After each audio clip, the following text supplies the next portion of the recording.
Good morning, everyone. Welcome to beautiful Gulfstream Park on Bessaloo, Florida Derby Day, and we hope the rain holds off. We got our fingers crossed. A little cloudy outside, but maybe we'll get a little luck on our side today. Before I get started with my buddy Steve Christ, I want to remind everybody we got the huge Rainbow Six carryover, and with a 14-race card. And Steve, I don't know if we ever had a 14-race card at Gulfstream Park. I couldn't find a template for it. That'll kick off the Rainbow Six. With that said, this is Mr. Steve Christ from the Daily Racing Form, and you know the Daily Racing Form right now. It's the Bible. You open it up, it's got buyer speed figures, it's got all these different things, and this man right here he got most of that done. He added all that stuff to the form. So I want everybody to give Steve Christ a round of applause. Thank you very much. Very nice of you. Made my job a lot easier, Steve. I don't have to look up stuff anymore. It's right there for me. What we're going to do is we're going to run through the stakes races on today's card, and I mentioned we'll try and get done by 11:20 or so, and then Steve will take questions from anyone that has any. So the first race we're going to go to is the fourth race. So flip your programs over to the fourth, and I'll give you the scratches that I have as we're doing it.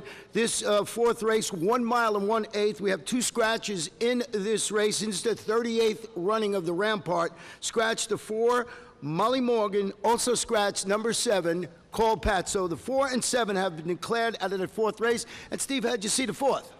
Well, I mean, you're down to a 6-horse field now, but in any case, it just looks like a 2-horse race on paper, and I really can't be a smart aleck or, tell you about an interesting 12-to-1 shot.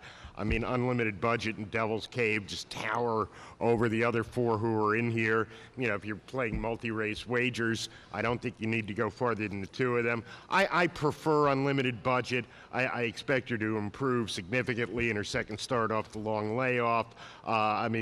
Things went wrong in the comeback race. That was 7 furlongs, shortest race of her life. I think second start of the year and going 2 turns, she has the edge over Devil's Cave. But, if Devil's Cave gets loose, again, the way she did in the Sabin, she's going to be difficult. But I don't think this is the race to spread around or look for prices. Yeah, and Steve, have you noticed any over the last couple of days or a week or so any kind of bias that you want to play on the turf course or on the main track? Speed always on the main track at Gulfstream. Yeah, other than that kind of permanent bias, in horse racing in general, and Gulfstream in particular, I'm not big on thinking every single day some kind of different magic dust has been sprinkled on the track so that only closers from the 6th path can win, or you have to do this or that. And I think people are, in general, too quick to pronounce track biases. If the first 3 races are all won by speed horses, but if they were all 4 to 5 shots who figured to go to the lead and win, you don't have a biased track. But the prospect of some rain today may complicate things that way. And I'm so glad you said that, because I agree 100%. I really can't, figure out these biases after 2 races or anything like that. So what we'll do now is we'll go to the 6th race, and this is the 47th running of the Gulfstream Oaks. It's grade 2, 1 mile and 1/8 on the main track. And we have 1 scratch in here of number 7, Holiday Magic. And how did you see the 6th race of the afternoon? Well, unlike the Rampart, I think, this is a race where you can make a case for just about anybody. And, the interesting thing to me is that the horses who have the edge on speed figures in here are a little bit questionable at the distance. We don't know if Whomping Willow, can go 2 turns. We don't know if In Tune may be stretching out the extra half furlong to 1 mile and 1/8. We don't know that she's going to handle the distance. And then you've got, a filly like Joint Return who looks hopelessly slow on figures, but boy, is she just going to get better with the additional distance. She's won her last 3 races by daylight, so, you have that kind of eternal thing. Do you like the fast ones who may not quite love the 9 furlongs, or do you like the slow ones who are definitely going to get the distance? But, this is a race where I wouldn't argue with anybody coming up, with an oddball kind of selection. Who did you go with? Oh, I don't know. Fortunately, I don't have to make 1, 2, 3 picks. If you put a gun to my head, and I had to make a pick, I think that Alan Jerkin's filly, House Rules, is very solid. She's fast enough, and she looks like she'll get the distance.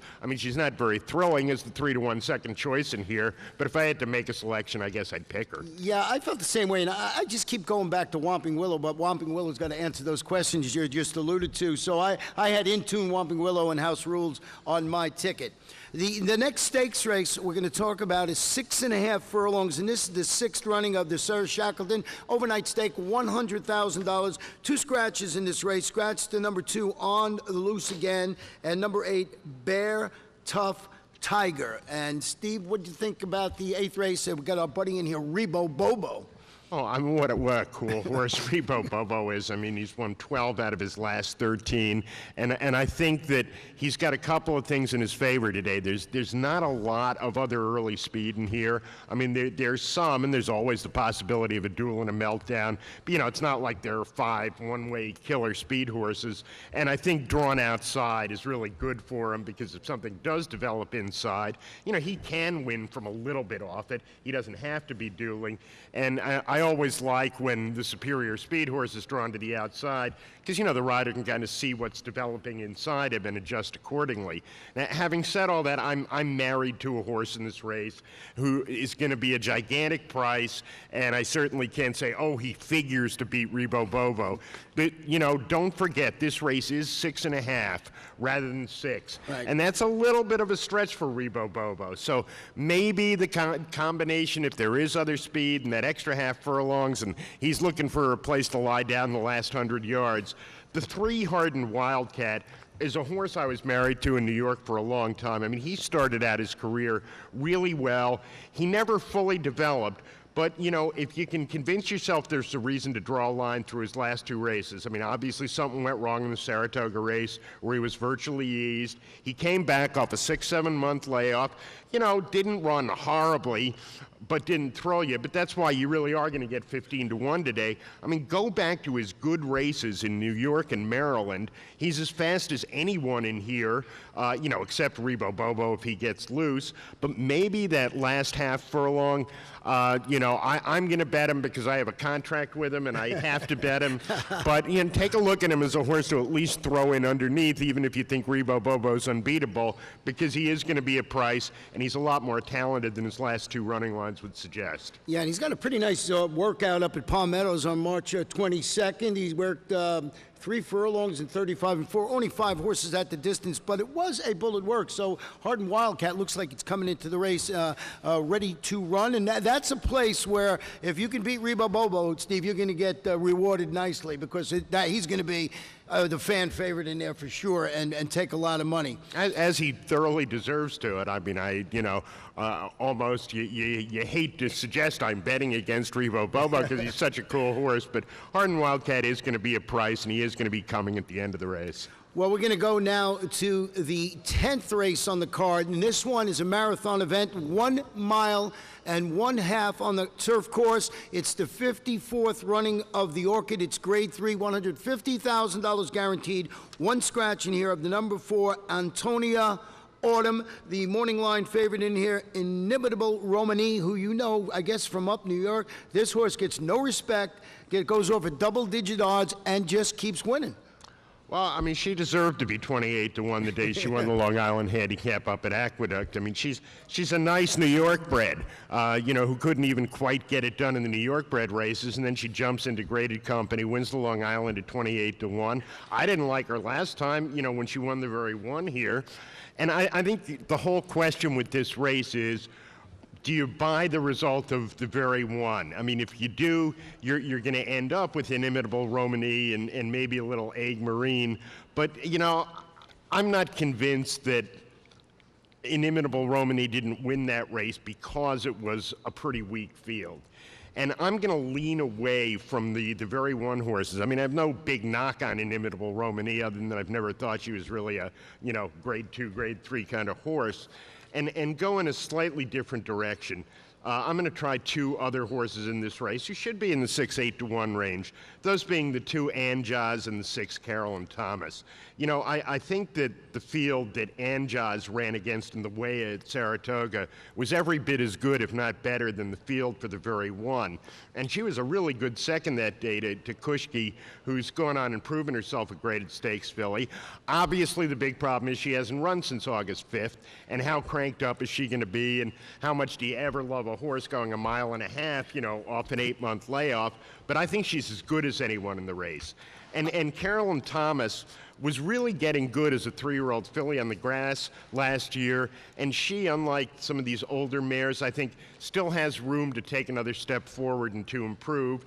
You know, she had her little come out, not trying too hard prep in the Suwannee River. She hasn't tried the distance, but, you know, she's eligible to turn out to be the best filly in the race by the end of the year. So rather than just looking for a repeat of the very one, I'm going to try those two. Yeah, you know, in the program each and every day, I pick a long shot, and I actually picked my long shot in this race for all the reasons you mentioned. I went with the 3, stick to your guns. I was going to try the distance for the first time, but I've been really, really good form. Or if it's 2 races, just think this horse might be able to sit a nice trip in there and will be a price. So I think the horses we mentioned on top, Romani and Agua Marine are going to take all the money. This is a spot where you can, maybe stretch out a little bit and go a little deeper on your tickets. The 11th race on the card is 1 mile on the turf, and this is the 66th running of the Appleton Grade 3 event, $100,000 guaranteed. We have 1 scratch in here so far, and that's the 10, Cosetti. And if that name sounds familiar, Cosetti decided to go in the 8th race instead of here. It was cross-entered, so Cosetti out. And I guess they're waiting with the main track onlys to see what the weather will be like in here. And, Steve, I'm interested to see who you picked in the 11th. Well, I boiled it down to a 3-horse race at the end of the day, those 3 being Salto, Mr. Online, and Tetradrachm. I mean, they're not terribly imaginative price-wise, but, you know, they're the kind of legit graded stakes horses. They're capable of running buyer figures of around 100, and, you know, you've got a lot of horses in here who would be very hard-pressed to crack a 95. I thought Salto might turn out to be the most interesting price-wise. I mean, he was pretty much the same price as Mr. Online last time, but I think today they're really going to kind of accordion in price, and you can get Salto at about 6 to 1 and Mr. Online at about 7 to 5. Now, I have no knock on Mr. Online at all. I mean, he's run, 3 bang-up races at the meet, all going a mile on this turf course. He runs his usual 98 to 100 buyer going a mile on the turf here. He's going to be right there at the wire. But, I think Salto is just about as good. And Tetradrachm is interesting to me because he's taking what might be a little bit of a hidden class drop here. I mean, he has been running against a kind of a different league of turf horses in his last 2. And I mean, he was beaten less than a length by Summer Front, 2 back in the Fort Lauderdale. And he's cutting back to a mile today, and the shorter the better for him. So I think he'll be right there. And I just couldn't come up with a bomb in here. Yeah, I went with the exact 3 horses in the race. And I just thought that Salto, interesting, is going to end up sitting a trip behind, a bunch of speed. And someone looks Mr. Online in the eye, maybe it'll set up for Salto. But as Steve mentioned, no real bombers in the 11th race of the afternoon. I mean, for multi-race bets, I'll use a little Fredericksburg. I mean, to me, he was the only other plausible horse in here. And this is a horse who's really on the improve. I mean, you take a quick look at his PPs, and the figs are a little slow, and he was running at Delaware in $50,000 races. But, I mean, he's suddenly gotten good. And, that's second to Admiral Kitten last time in his graded stakes debut. Pretty good. Yeah. So, if you're not aware, and I mean I am aware, the DRF ticket maker, you are a big proponent of that, and I've always known you for years and years betting those, multiple wager tickets, pick 6 and everything like that. So a race like this, if you use that system of yours, you would add 3 or 4 more horses in a type of race like this? Yeah, I mean, there are 4 horses, who I think can win the race, but rather than just buying one, what I call a caveman ticket, where you just use, you buy 1 ticket and put everyone you think can win on every ticket, I would emphasize 2 horses, probably Salto and Tetradrachm, over Mr. Online and Fredericksburg. And so from a ticket maker point of view, I would have what we call 2 A horses and 2 B horses. So, that if one of my 2 preferred horses wins, that opens me up in the other races. And we should mention, I mean, this is a great late pick 4 on races 11 through 14, culminating with the Florida Derby. I mean, you're hooking up 4 consecutive graded stakes, and, not races with some kind of obvious 3 to 5 shot. Right, yeah, so that's a good time. So if you get a chance to go on DRF.com and check out a ticket maker, and it really helps you put one of those multiple wager tickets together. With that said, now we'll go to the 30th running of the Skipaway Grade 3, 1 mile and 3/16, one scratch in here, and that's number 3, Grand Tito. And this race, this one kept me up for like 45 minutes. I could not find who to make the morning line favorite here or anything. I had a tough time with this race. I don't blame you. This is a race I'm going to throw a little bit of a net out here. I thought 5 horses could win this race, and there wasn't a lot separating them. I think Micromanage, everybody seems to be picking him, and I wouldn't have known who to make the morning line favorite, but I suspect he's going to be the post-time favorite. I don't know. I just don't think he's any better than several others in here. I mean, the horses who I'm going to include somewhere, are War Dancer, Casaba, Norumbega, Senor Quiscayano, and Micromanage, and kind of be rooting against Micromanage. I mean, I feel like I'm using him defensively, not because I love him. Yeah, and Sir Quiscayano is one of those horses. If he gets out there on the lonesome lead, and he's 20-1 in the morning line, he can be very, very dangerous. This is what I call very wide open, the 12th race, and that's the 30th running of the Skipaway.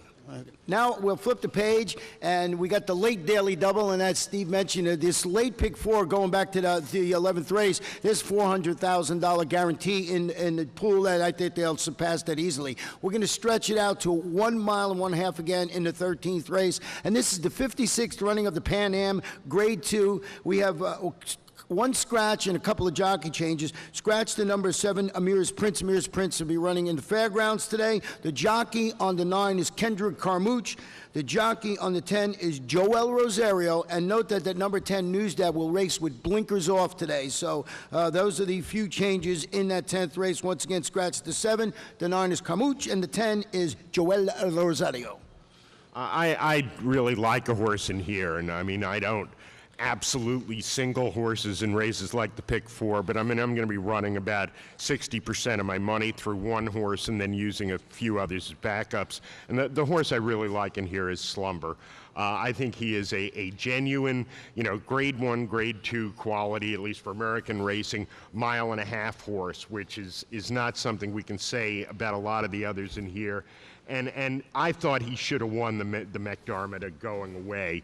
I mean, he came to the top of the stretch just beginning to run, and he had absolutely no room, and he was checked a couple of times, and the 2 other horses really got the jump on him from the outside, and he still finished well. I mean, Johnny Velasquez is not going to put that ride on his highlight reel, and I'm sure he's determined to work out a better trip today, and with Clear Sailing, I just think he's the best horse in the race. I'll back up with a little Admiral Kitten. I mean, he's okay. He won the Secretariat last year. He's probably the second best horse in the race. Newsdad, who won this race, last year under different circumstances and against a weaker field. I mean, on his best day, he's competitive in here. So I'll back up with those 2. But as I say, I'm going to be running a lot of my play through Slumber, who I just think is the best horse in the race and should have won his last. Our 14th race today, and everybody was asking me all week long, why the 14th race this has to do with, if you're bet early and leave the track, why you would leave, I don't know. You can watch this on the NBC Sports Network, and this is the 66th running of the Bessalou Florida Derby, Grade 1, $1 million guaranteed. There are no scratches in the race, and Steve, I want to know, this is the one. I picked the horse, but I'm dying to hear if I went in the right direction or the same direction as you. Well, I mean, I may have gone in the wrong direction because I'm betting against the Fountain of Youth. I don't buy, obviously they're nice horses. You got to be a nice horse to win a race like the Fountain of Youth. I'm not buying Wildcat Red and General A-Rod as legitimate classic horses. I don't think the extra 16th of a mile is going to help them. I think they ran on despite my earlier remarks that I'm not that big a bias guy. That track really looked like it was carrying speed in the Fountain of Youth. Now, who knows what the track today will be like by the time we get to the 14th race. But the way, for the 2 of them to go at each other all the way around the track and still be there at the end. It looked to me like it was a speed carrying track. So that I'm only using 2 horses in the last leg of my pick 4s or pick 5s, those being the other 2 obvious horses in the race, Cairo Prince and Constitution. Cairo Prince is obvious. His Holy Bull was terrific. It was fast, he relaxed, he looked good doing it. I have absolutely nothing to say about, bad to say about him. And Constitution could be anything. To do what he did in his second career start, this is a horse with obviously just a ton of talent. Now, yeah, he hasn't run against stakes horses, and we don't know yet, and he had a pretty easy time of it last time, but he could be as good as anyone. So I'm playing against the 2 Fountain of Youth horses. My pick whatevers are going to end up with Cairo Prince and Constitution. I hope they both run great and, go on to Kentucky. Well, I went with Wildcat Red. I just thought this horse I've been watching him all, winter long, and I just thought maybe he can stretch that speed. Inside post going a 1.125 on at Gulfstream Park is pretty good. So Wildcat Red is my top pick. But if you handicap 101, you got to come up with Cairo Prince. That's the way I see it, just because I think he's going to sit a trip behind, the speed we've been mentioning. So it should be a fantastic race to watch.